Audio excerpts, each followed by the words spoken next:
Fala, Rovai! Fala, Rovai, o editorial do Fórum 11h30, queridas, queridos e querides. Eis que estou aqui para fazer uma análise da pesquisa Datafolha.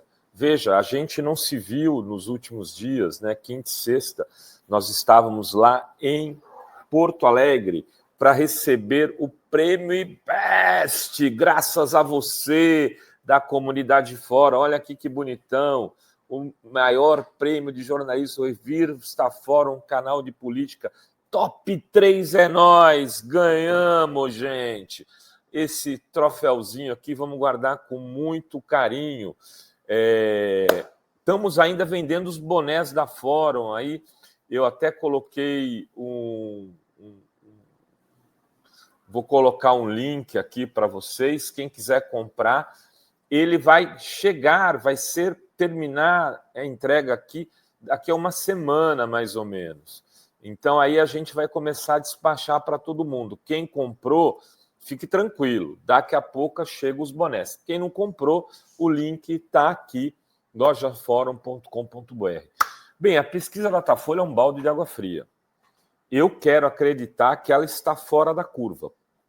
O que a pesquisa mostra uma diferença aproximadamente de 10% de aprovação e reprovação em relação a outras pesquisas igualmente sérias. Eu não estou dizendo que o Datafolha não é uma pesquisa séria, mas estou dizendo que a Atlas Intel, o IPEC, a pesquisa feita pela Globo, são pesquisas que têm credibilidade também. Né? A Quaest, né, que foi feita pela Globo, tem credibilidade e mostram números diferentes do Datafolha. O Datafolha, que teve um número de entrevistados pela metade da entrevista da Quaest. Mas, Rovai, foram em dias diferentes, pode ter caído. Verdade. Pode ser que a curva seja absolutamente descendente e a coisa esteja num movimento de abertura de boca de jacaré, como mostrou o Datafolha. Só 24% considerando o governo Lula ótimo e bom. Enfim, vamos partir do pressuposto que a pesquisa está certa, apesar de todo esse preâmbulo feito por este amigo de vocês aqui. Eu quero esperar outras pesquisas, mas vamos analisar a partir do Datafolha. A situação de Lula é desconfortável. De fato, criou-se um clima de que as coisas não estão boas no Brasil e esse clima ultrapassou a fronteira geográfica do lulismo. Entrou, por exemplo, na base do Lula no Nordeste. Eu venho comentando aqui que no Nordeste tem o problema da carestia, do preço no supermercado, mas tem outro que precisa ser levado em consideração, que é o aumento da insegurança pública. A violência aumentou demais, as facções foram para o norte e nordeste do país, elas estão operando brigas terríveis, assaltos absurdos. Vejam o que aconteceu no jogo Santa Cruz e Sport, as brigas de torcida. Aquilo é coisa de gangue, de facção. E eles estão se vendo, o nordestino está falando, isso é culpa de quem? Do governo Lula. Mas se não for culpa do governo Lula, é do governador. Quem é o governador? É, em geral, um cara ligado ao lulismo. Então, é culpa o desastre também está sendo visto a partir desta correlação que se faz com a questão da segurança pública, no caso nordestino.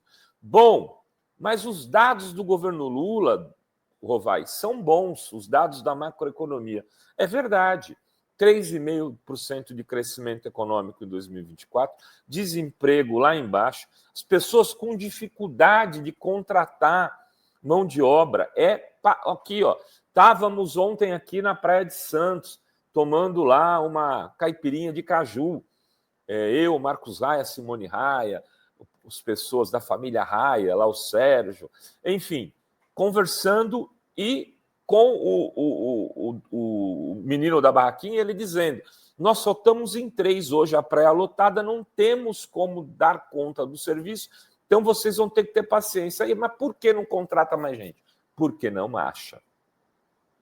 E aí até conversávamos ali, eu, Paulo Melo, dizendo assim, também é preciso ver o quanto estão pagando, mas ao mesmo tempo o empreendedor, que é um empreendedor, esse nosso pequeno empreendedor brasileiro, muitas vezes ele está espremido entre o preço que ele pode cobrar e o quanto ele pode pagar para ele poder ter uma rentabilidade e ter lucro no final do dia.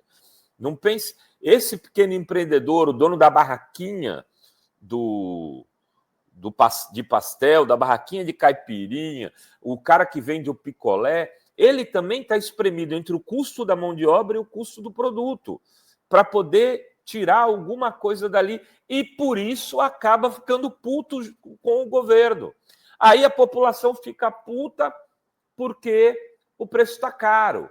Então, tem alguma coisa aí que precisa de uma operação também na macroeconomia para acompanhar, para tentar entender como resolver essa insatisfação popular. O Lula está ameaçado na reeleição? Eu diria que sim. Não dá para dizer hoje, tendo juízo, de que o Lula está reeleito em qualquer cenário. Não está. O Lula teria dificuldades hoje, por exemplo, no segundo turno com o Tarcísio, que viria com o apoio de todo mundo, e ia só o PT, o PSB, o PCdoB que iam apoiar o Lula. O PSD, o ex-DEM, né, a União Brasil, o MDB, essa turma toda, boa parte caminharia para o Tarcísio. Seria fácil? Seria muito difícil. O Bolsonaro, se sair candidato, o Bolsonaro tem um espaço de articulação política hoje, por incrível que pareça, maior do que em 2018. As pessoas queriam se livrar dele em 2022, queriam se livrar dele naquele momento. Agora não querem mais. Rovai, então seu discurso está extremamente pessimista. Você está nos dizendo que, tomamos bomba. Não estou dizendo. Um governo é um rinoceronte. Um governo é um elefante. Ele demora, às vezes, para se mover. Mas quando ele se move, a força dele é brutal. E ele pode derrotar, inclusive, um leão. Vocês veem esses videozinhos que tem na internet de rinoceronte jogando leão para cima? Pois bem, é mais ou menos isso. A força desse governo, na hora que ele consegue se mexer e consegue fazer um movimento de resistência, de ataque e de ir para cima das coisas, pode dar resultado. E nós estamos no meio do governo, não estamos no final do governo, numa coisa que teria pouco tempo para fazer as alterações devidas. O Tony Garcia teve hoje aqui no Fórum 11h30, entre as alterações pedidas pelo Tony está a volta Zé Dirceu.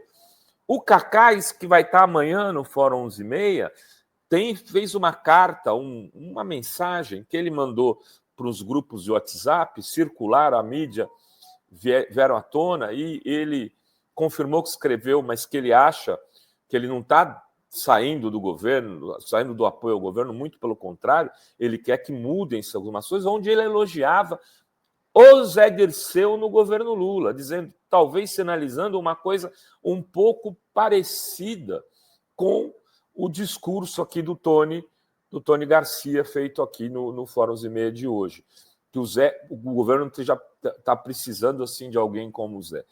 Eu duvido muito que o Zé volte para o governo, porque trair a carga da quadrilha petista, do mensalão, e o Lula tenta se defender um pouco disso, e imaginaria que seria um ato de fraqueza dele chamar o Zé agora para o governo. Daria digamos, um atestado de falta de competência para seguir e conseguir dar a volta por cima. Mas ele pode fazer uma reforma ministerial. Eu acho que o Lula tem que se tocar que ele precisa fazer uma reforma ministerial. E também fazer uma reforma pessoal. A carta do Cacai fala que o Lula precisa voltar a ser aquele cara que abraça, que fala, que recebe deputado. E deixa no ar que a Janja impediria um pouco esse tipo de coisa. Hoje, enquanto a gente fazia o Fórum Z6, a Globo News estava lá falando exatamente disso, né? Tem muita gente questionando a postura da Janja. Eu prefiro, mesmo assim, tem muita gente. Outro dia eu estava com uma liderança do MST que disse para mim, ela impede a gente de falar com ele. Assim, claramente, disse, ela não gosta da gente, ela impede. Outro dia eu estava com o pessoal dos metalúrgicos de São Bernardo, que eram da turma do Lula das antigas. Disse que um belo dia a Janja decidiu que o Lula não deveria ir mais nos encontros dos metalúrgicos. E ele acabou acatando porque tinham falado mal dela, alguma coisa assim. Também, se você vai no lugar e as pessoas falam, questionam a tua esposa, você acha ou passaram do ponto. E então, essa turma da antiga também estaria dizendo, olha, porque o Lula vinha aqui, a gente falava umas coisas para ele que ninguém tem coragem de falar. E agora ele não vem mais. O Lula precisa pensar o seguinte, se é a hora também de fazer dar uma repaginada na sua postura pessoal e se ele vai começar a encontrar aqueles que lutaram com ele. Né? Por exemplo, dá uma entrevista para a blogosfera progressista, Lula.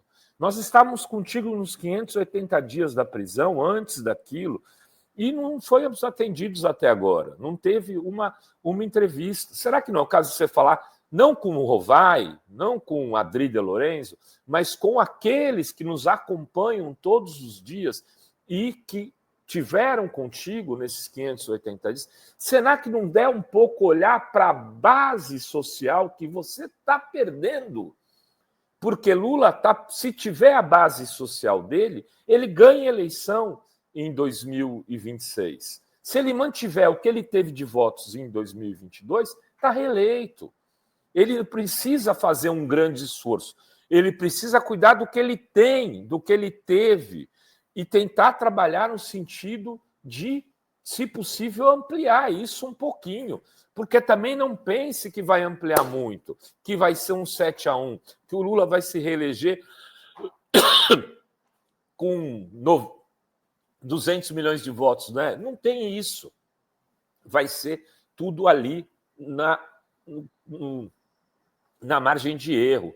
Como foi, por exemplo, deve ser a eleição do Equador, como foi no primeiro turno, como está sendo em vários outros lugares, todas eleições justas e disputadas. Mas é preciso fazer essa reforma pessoal da qual eu já falei e essa reforma ministerial. E aí, Lula, não adianta chamar bagrinho, tem que chamar os tubarão. Tem que chamar, por exemplo, a Gleisi para esse ministério. A Gleisi tem que estar lá, ela é a grande líder do PT, foi nesses últimos anos.